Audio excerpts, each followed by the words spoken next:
Max, welcome. We are live on Scaling Europe. Why don't you just, to kick off, give us a quick introduction to who you are and what you are building.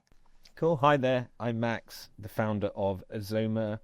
A bit of background about me. I spent 6 years at Amazon working in search before I founded Azoma, and we're helping some of the largest brands optimize for AI search. So we're helping the likes of Zappos, Canadian Tire, Mars, the M&Ms, all of those good folks get mentioned more in AI search, like ChatGPT, Amazon Rufus, and Plexi.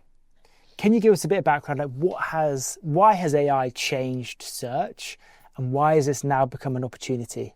People still don't, well, at least on the kind of brand and customer side, maybe more in the tech and VC side they do, but I think people still don't appreciate how much of a transformation this is. So, as I said, when I was working at Amazon, what we would used to do would be to rank keywords based on a bunch of signals. So you would type in peanut butter chocolate or whatever it would be, and we would rank, work out how to list the products based on sales velocity, based on reviews, etc., like dirty signals.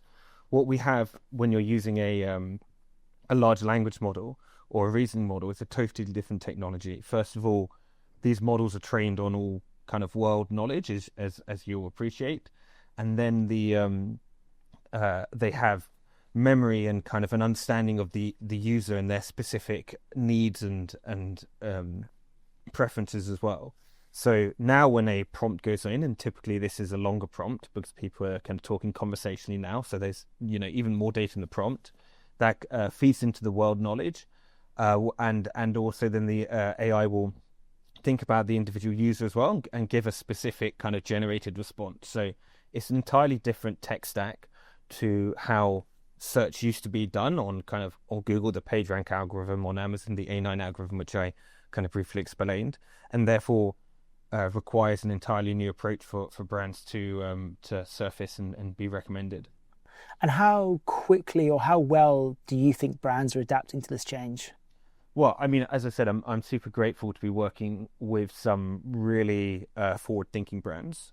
So there's definitely, in that user adoption curve, as you'll know, there's some on the cutting edge, and we're partnering with them right now, and we're driving fantastic results now. But I think it's that kind of curve, right? So you'll see 70-80% of people who will be late adopters, late movers, don't really want to kind of think about new technology until they absolutely have to, don't want to change the way they're working, and then perhaps 30% are in those early innovators or early adopter kind of modes, and for those people now we're seeing great rewards of kind of moving fast and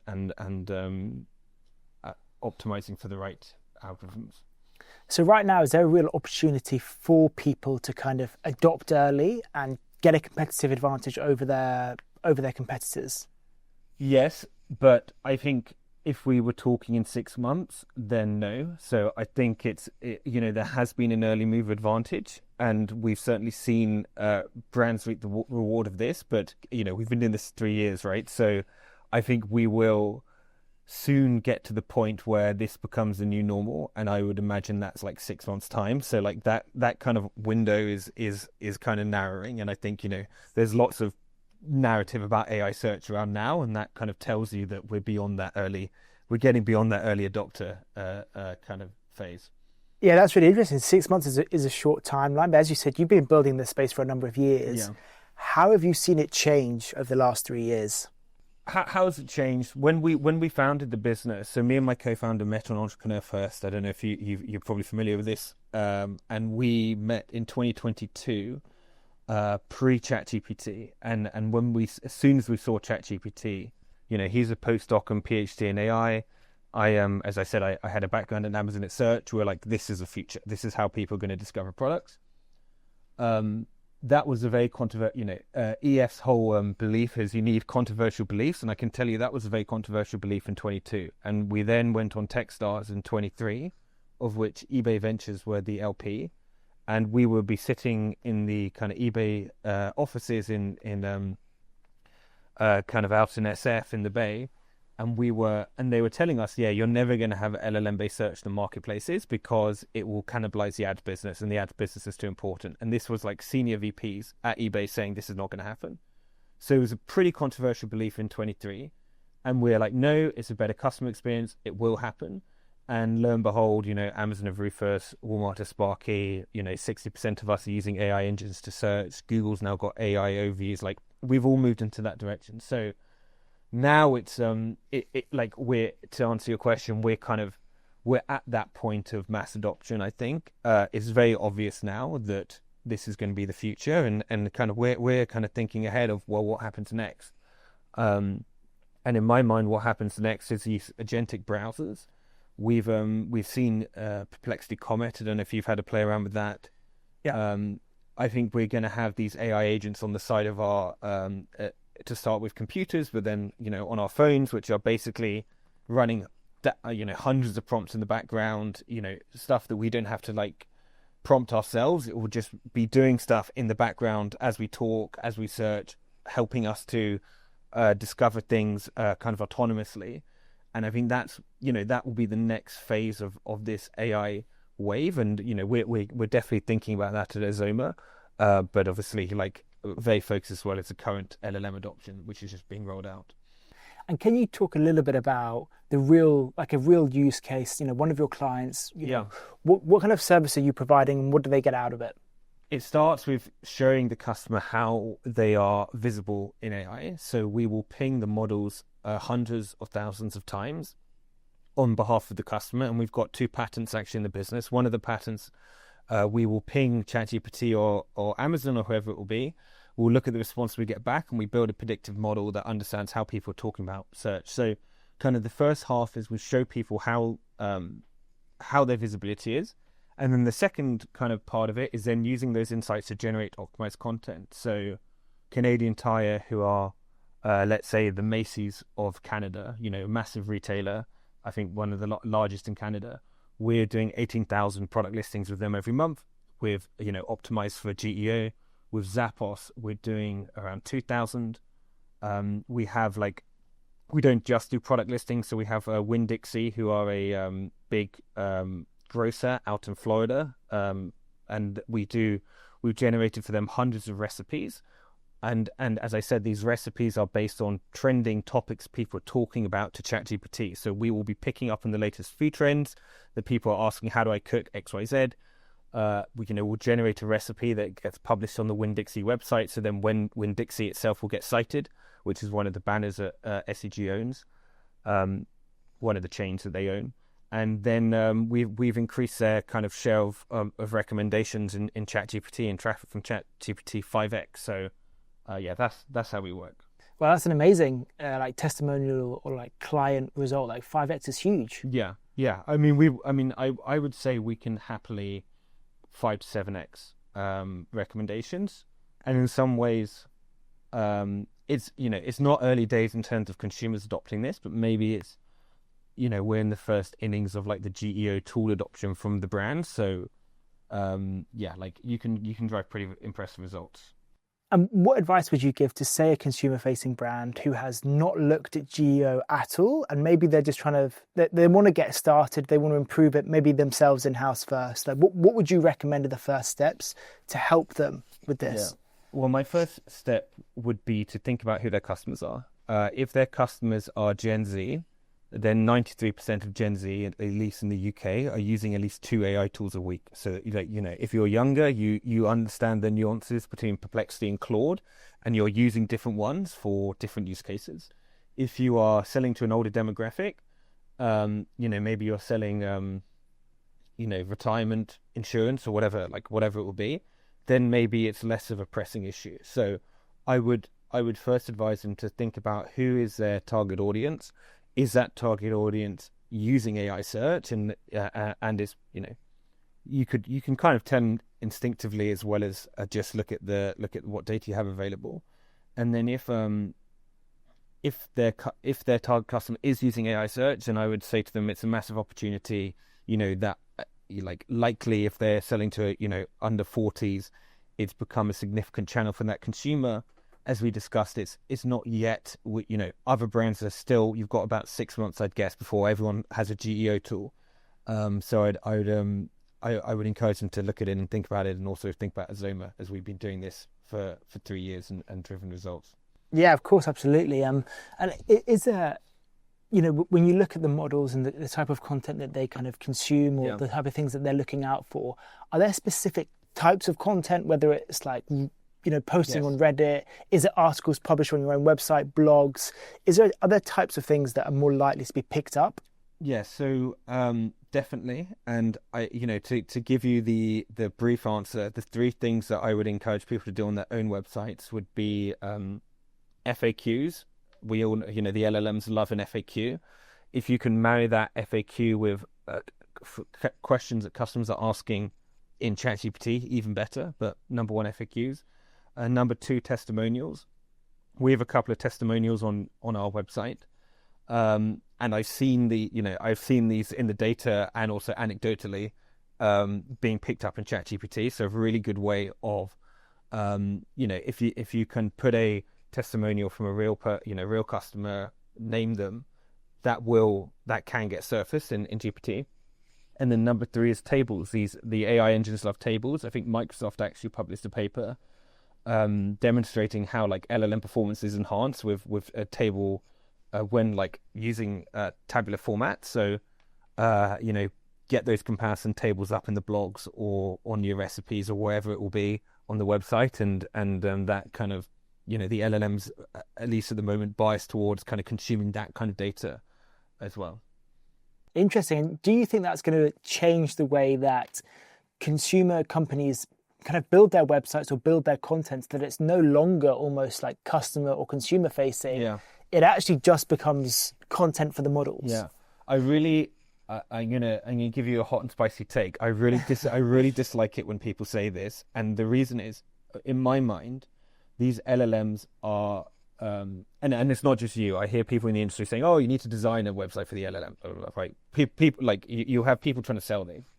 These LLMs are extremely intelligent, probably more intelligent than humans, and they have the mission of finding relevant information for humans and presenting it back to humans, and therefore they want human optimized content. They don't want LLM optimized content. They don't listen to LLM.txt files. Anyone who's saying, "Oh, you need to," they're not using that, right? They don't care. They want human optimized content. And if you look at how it used to work on Amazon, for example, with the old kind of keyword algorithms, what sellers would do would be to stack keywords. So they would say, I'm saying a laptop, I'm going to say laptop for men, laptop for women, laptop for work, and I'm going to like put laptop for XYZ 10 times across the listing, and it's just going to be stuff with these keywords, and I'm going to hit one of these narrow keywords. Now with the LLMs, they understand context, they understand the audience. That would significantly punish you. But actually, if you describe, what your product is, the benefits of it, who the audience is, and you answer the relevant questions that audience will have of it, they're going to pick it up. So LLMs want websites that are optimized for humans. They want stuff which is easily readable. They want stuff which is answering the questions humans have, which is clear who the audience of who it's targeted for, and they will do the work of giving that to the person. So it's not the case that you have like something optimized for a human and something optimized for the LLM, and these are different. These are the same. Got it. So you want to make sure that your content, your website is fundamentally human first. Absolutely. But perhaps in a structure. Yeah, like there's some like nuances, which is they can't read like some Java, and like if you've got like flashy kind of videos, they can't read that. And yes, I get the point, which is like that could be amazing for a human if you build some like beautiful 3D modeling, which the LLM isn't going to read. But fundamentally, they only read text and they like tables. But if we're talking about like the pure content, they want human optimized content, right? They want it easy to read, clear who it's to, clear what the benefits are, answering the key questions, and the days of kind of like keyword stuffing and having like your keywords in white on a white background, all this kind of stuff is like very much over. And how do you see this changing? You know, as you mentioned, moving to like browser agents, right? Agentic commerce. Do you see? You know, I had the one of my first guests was Philip Bellament, the CEO of Zilch, the big UK fintech. You know, they're like a payments provider, but he was talking about, you know, they power a lot of consumer payments, and he was talking about the way that agentic payments is going to, or kind of like agentic checkout is going to fundamentally change the way that consumer websites are built, because you may not need like a full checkout experience. You don't need to optimize for certain things in that kind of world, or basket clicks. And I'm just curious to hear, like, do you see consumer websites and that whole interaction being built for humans? Like, how do you see that changing as we move towards more like browser-based agentic flows? I mean, the comparison I would kind of bring to this is Amazon. So on Amazon, you can have a storefront, right? But it's essentially a search bar. You can have a storefront, but no customer ever visits a storefront, right? You don't like search for a product and then be like, well, I'll just check out their storefront. Like, I can tell you from working there for 6 years, and maybe you can know as a consumer, like, the amount of people visiting Amazon storefronts is like incredibly low. And I think that will be where we get to with ChatGPT. I think customers will search for a product. It will do a lot of research. It will give you a product. And then you won't go and check out the website in the same way on Amazon. You don't go and check out the storefront. You'll be like, well, there's my list of 3 options. I can read about them, and now I'm going to pick this one. I'm going to check out in ChatGPT. So I would kind of agree with you know, what your previous guest was saying. I think we are going to move to that. People just, you know, checking out in LLMs, and kind of it will just be easier. And also, people have a very high trust of these LLMs, right? Like, ChatGPT has just launched a lot of stuff in health, as you've probably seen, and people will be, you know, spilling their deepest and darkest kind of anxieties and fears and like secret health problems to ChatGPT, and it will be helping them, and therefore people are going to have an even higher trust of these models than they do now. And at the moment, I've seen surveys that say that people trust ChatGPT more than in-store staff when shopping, but that's going to go up with this kind of you know, as people use it more and more for, you know, all sorts of personal stuff, and then eventually people will be very comfortable just checking out in ChatGPT. And what does this mean for consumer brands? You know, the brands themselves become less important over time? And you sort of see this on Amazon to an extent, is that, you know, when you do search for a product, you're not so bothered about the brand behind the product. You might look at the reviews, you might look at the product specification, you might look at the price. Do you see a world where like brand becomes less of a moat, and it's actually much more important to be like a content-driven, content-first organization, where you're putting out high-quality information that people want to read and understand to help you get your products into the models? I think you're right. I think some would argue that, you know, what you're saying about putting out high-driven content is kind of building a brand, and is like traditional brand building in some ways. I would argue that brand is important, as you kind of mentioned in a few questions back about Reddit and all of this stuff. Like, the models do care about brand, and they do want you to be cited widely on Reddit and everywhere else, and Wikipedia and blah blah blah. So you do need a brand in order, like, it is important to build a brand and put out content. I think it maybe shifts the priorities of what it means to do brand building, but I think it still is important. Got it. Okay. So, you know, it's really interesting, because it's always like, you know, you have to build a brand, you have to build the content. You almost have to act as if nothing is changing to an extent, while also realizing that everything is changing, that these models and GEO is fundamentally changing the way that consumers are going to find and source your business. So I think it's like a really interesting kind of world to be building in right now. Like, I want to hear, like, what are your priorities? Again, we talked about agentic browsers. Like, where do you see yourself focusing on as we move to mass adoption? In terms of our product roadmap, you're saying? Yeah, like, where are you going to be focused, either product or also geographically? I mean, we've kind of had a global view from the outset. So we've got big customers in Canada, in the US, in the UK. I have a team that speaks on my team with people that speak Spanish, Portuguese, French. I may be missing some.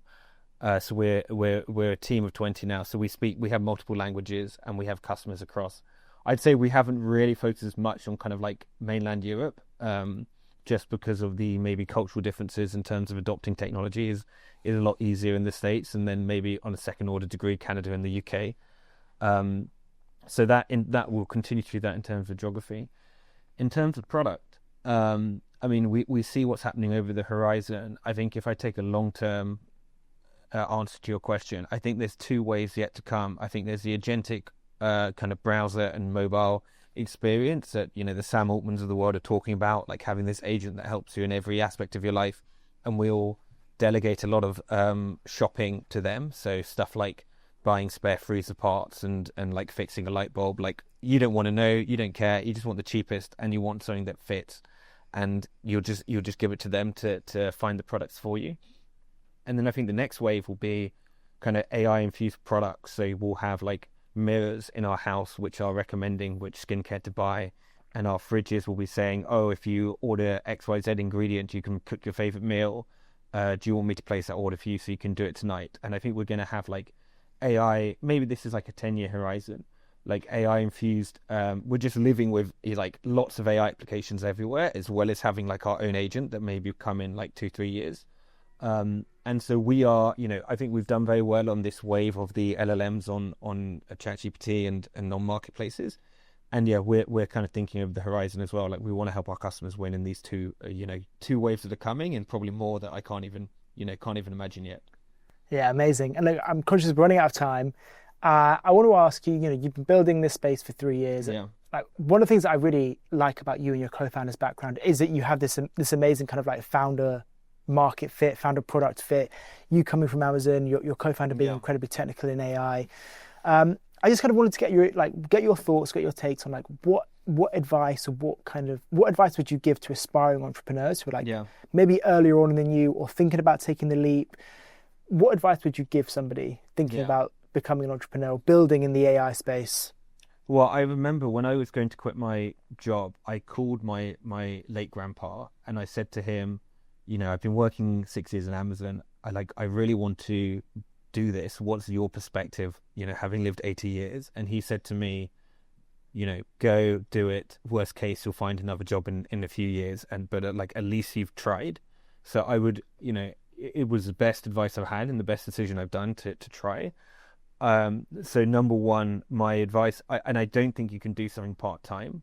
Like I was, my first business I did when I was like 16. So I've always had like an entrepreneurial streak, but I was trying to manage at Amazon, doing projects like in the evenings at the weekends. But then I also managed a large team at Amazon. It was a full-on job, like, 8 to 7 kind of job. Like, it was a full-on job, and therefore trying to do like a few hours of an idea on the weekends or in the evenings just wouldn't work. You need to commit yourself fully if you want to like have a big outcome, or have any outcome, I would argue. And then the second piece I think is that kind of like founder market fit. I talk to a lot of people who are saying, oh, I want to build X for Y in Z industry, and what's my thoughts? And my thoughts are, there's so much you're going to be learning about your customers and the technology and the pricing and raising, and like there's so many variables that you're going to have to learn, and it's hard. But if you're also going into an industry where you don't know anything and you're also trying to learn the industry, you don't have any connections, you don't, like, our first customers were all of my friends, like, who just had worked at Amazon, had left to lead the Amazon or the e-commerce of major brands. I had like 10 or so people that I knew over 6 years who'd done that, and they were my first customers, and they were a WhatsApp away. And I think if you and they can give you very honest feedback, and they will do pilots with you. And if you don't know the industry you're selling in, I think my advice would be go and work in that industry for a year or two in some other company if you're really passionate about that industry, and then start, because then at least you'll know it. Because there'll be a lot of unknowns that you'll have to deal with, and you don't want the customers in the industry to be one of them. Yeah, amazing. That's really good advice. Know the industry really well before you take that plunge. But also, I guess you mentioned, like, really, if you're going to take a swing, take the big swing and go all in on it. And it's interesting that you mentioned those early customers with people that you knew from your network in the industry that you'd already worked in. I guess it's such a huge advantage. It's still our biggest source. 3 years on, word of mouth is our biggest source. And it's like we get customers recommending us now to other people. Like, it's such a and like we are the opposite of like a viral product, right? We are an enterprise solution. Our contracts are hundreds of thousands of pounds, and it's also kind of like a secret. In many ways, you wouldn't want to tell your competitors that you're using this like big enterprise software that, but still, word of mouth is our most important one, and people move around, they move jobs, they have friends, there's conferences. So I think you need to, like, if you don't have that, you're fighting against a tsunami, right? Like is really hard if you don't have that word of mouth helping you. Yeah, it's amazing advice. Like, you got to build and curate that sort of like early advocacy. Yeah. But look, Max, we're out of time. Thank you so much for joining. I've loved chatting. Yeah, I'll be watching your journey, and like get in touch if you ever want to come back on or talk about any news.